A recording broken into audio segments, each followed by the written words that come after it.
Yes, sir, it is. You got to have those horses, you know, to win those Kentucky Derbies. But, you know, I got a good group. They went 11-3 in the fall, and they love baseball. They love to be out there. You can't work them too hard. They're eager to be out there, and that's just they're another fun group to be around, and I'm excited about it.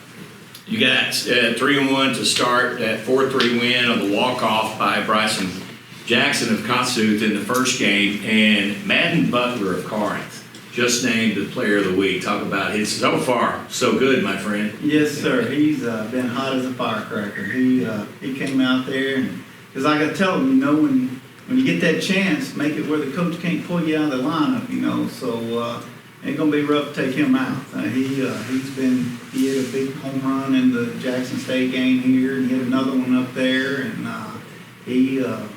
he came in with a vengeance to take over his spot. First 4 games of the season, Madden Butler has an on-base percentage of .615.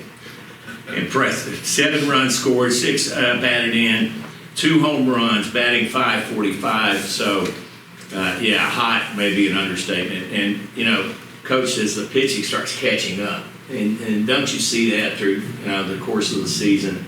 We have a little catch up with the pitching staffs. Yes, sir. They'll get to going, and they'll start finding their pitches and developing other pitches and feeling comfortable on the mound. And you know, all these first few games get out of their systems, and they'll relax. And it's the same with hitters. Hitters are kind of behind too now. They haven't got a lot of live at bats yet, so we hit a lot in the cages and on the field. But yeah, it's a game you got to just keep playing every day, and you know, he can't sit there and get comfortable with having that weekend. You know, it's a everyday event. This is not, you know, I know it's a signing day for football. They play once a week. We got to go more than that. So right. We got to be able to play. And, he's a good one. He's working hard, and we're excited about him. There's some others pretty hot too now. Bryson Jackson now, he hit a home run right afterwards, relaxes in that second ball game after he walked it off. So wow.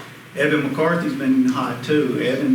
Evan from Saltillo, he's swinging a hot bat too, and it's good early for us to hit it like that, because I think they'll keep going and get better and even hit it better the next time. There's a few that led us in the fall that hadn't gotten hot yet, so you know you don't want them all hot at the same time. That's Somebody else is yes. going to have to pick up the other one too. So. And you know, with the wealth of talent you have, you mentioned Saltillo, and there are a lot of great programs that develop these kids. And over the years, you've seen and been able to draw from some pretty high-level baseball in high school around here. Yes, sir. We got some good baseball in high school around here. There's a lot of good high school coaches. I love all of them. I have a good relationship with them, and you know, we just try to recruit them and get the best ones we can in here, and it's a good deal.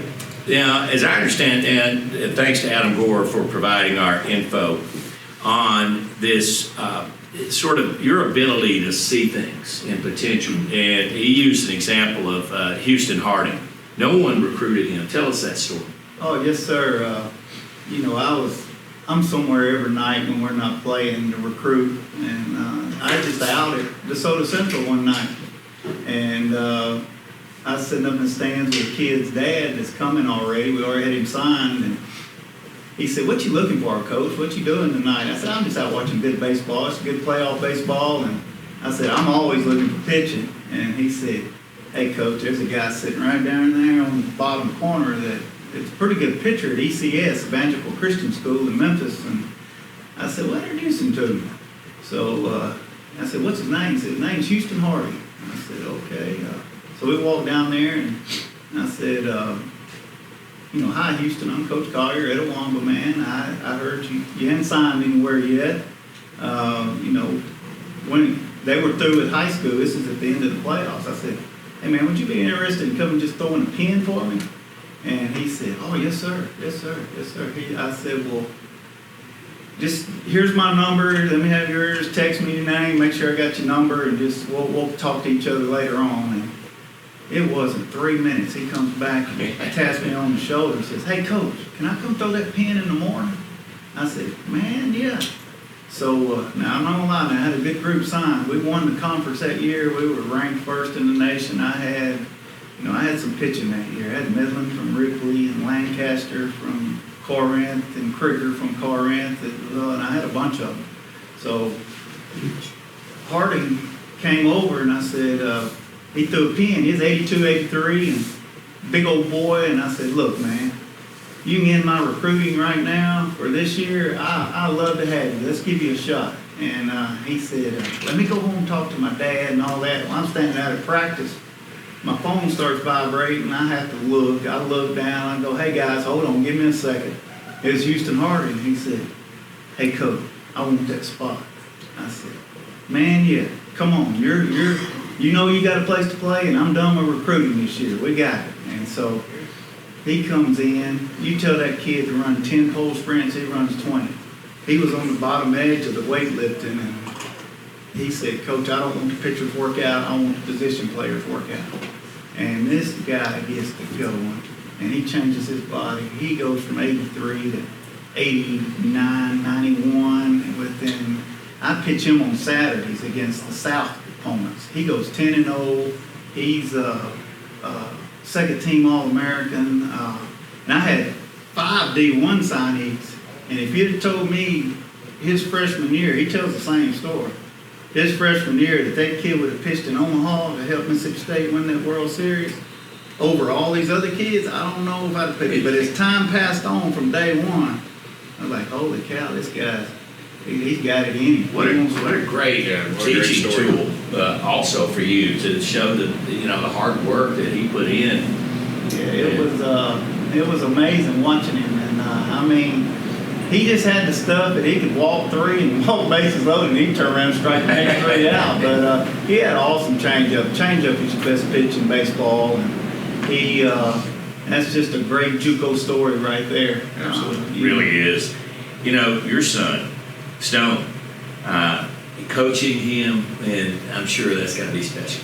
Oh, it is. It's fun to be around him, and he got off to a slow start this year, but he's all right. It was 0-0 in the 6th the other day, and 2 outs, runner on second, third Saturday, and he got a base hit to score the 2 runs with 2 outs, and he got him going a little bit, but he led the team in the fall and hitting, and all the guys, we do a ranking, and they ranked him as first, and I just let you know he's making his own way. So, right. But no, it's a pleasure to be out there with him. I mean, he works hard. He gets after it. He signed a good deal at Delta State, and it's got to be a great experience for both of you. Be able to play for Dad, be able to coach your kid. Yeah, that's a lot of experiences people don't get to experience at this level. And it's a good deal. Was it a hard recruit? Did you have to wine and dine him for a while before he signed with you? His whole life. I said that's the most expensive recruit you've ever gotten, isn't it? Yeah, well, he was recruited by some other guys. Coach Ferris at Northeast is one of my buddies, and he always offered to buy him hamburgers and Gatorades and all that other stuff. He can't maybe listen to me now, I don't know, but there was other schools that if I wasn't going to let him play for, I said, look, Stone, you pick whoever you want. You went around Etowah baseball. He said, Dad, you'll never get to watch me play. He said, I like it here. All the kids like it. All the kids enjoy it. It's just a fun atmosphere. And he said, let's do this together. I said, let's go, man. And he's doing good. All right, before we let you go, Coach, I've also been informed that you have some good Will Kohlmeyer stories for us. Yeah, we got to get these. I love Will Kohlmeyer, man. That's one of my buddies. I've got some good ones. He's been through some times on the bus with us, and we do Will's picks to click on the bus, and that guy, he's a pro at what he does, and he's just a pleasure to be around, and I miss him. I hated to hear when he left us, and we should have brought him today. Absolutely. Oh, man. If I'd have thought we brought him today, but he sends his regards here over, Coach, and wanted us to say, hey, yes, we appreciate you, man. Congratulations on 23 seasons here as head baseball coach at Etowah, all the success, all the players that you've helped develop to go to next levels and everything. And just appreciate your hard work, and hope you have a great season. Yes, sir. Thank you guys for having me. Yeah. All right, there he is, Rick Collier, back.